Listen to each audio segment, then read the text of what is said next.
like campaign ads.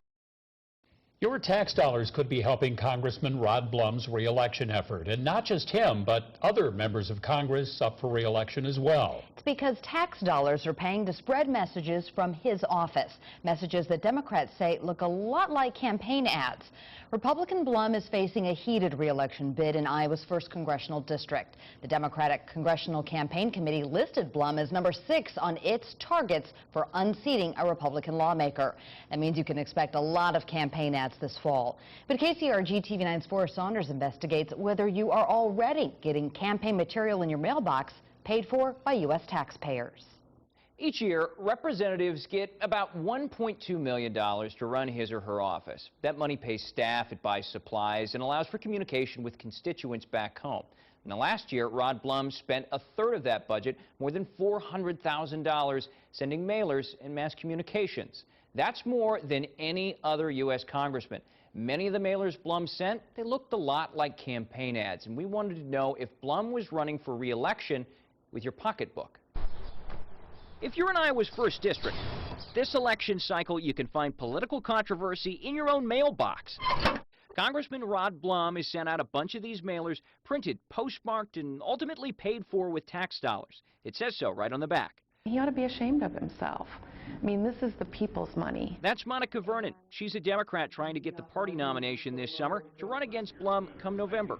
Vernon, like many Dems, have been hammering Blum on mailers, saying he's misusing them to campaign while voters foot the bill. At a time when so many families are struggling just to get by. I mean, he's wasting hard-earned taxpayer dollars on what I see as self-promoting campaign-style ads. Obviously, Vernon has an agenda, but does she also have a point?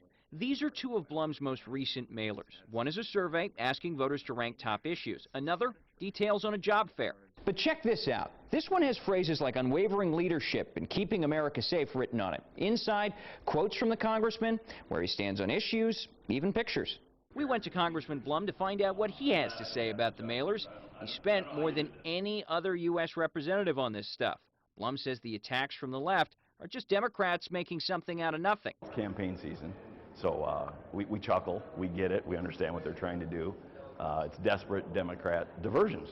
According to the congressman, the mailers aren't for campaigning, they're for communicating. What they do is they let the voters in my district, and there's 20 counties, and a lot of them are very rural, let them know what we're doing, letting people know about our veterans care fairs, our seniors wellness fairs, and our job fairs. We showed those mailers to some voters around Cedar Rapids. Republican or Democrat, it didn't matter. All agreed this stuff felt like campaigning. It's a sales pitch for Congressman Blum. This one, yeah, this feels like absolutely campaign material. I think it's more about Congressman Blum, especially if it's using the taxpayers' dollars. No matter what you think about them, Blum isn't breaking the rules. So many Democrats and Republicans use mailers, there's a group called the Franking Commission to regulate them. The bipartisan board has to sign off on all unsolicited mass mailing over 500 pieces before it's printed and sent. Is it over the line in the minds of the constituents? University of Iowa political scientist Tim Hagel says given the rules in place and the subjective nature of the question, voters really have the final say in whether mailers like these go too far.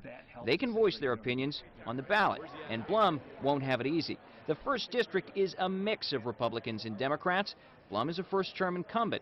Hagel says right now, the congressman is at his most vulnerable. In Iowa, we like our incumbents. Once people got past that first re-election in the House, that they usually tend to stay for a fairly long time. If Democrats want to knock off Rod Blum, this is really the time to do it.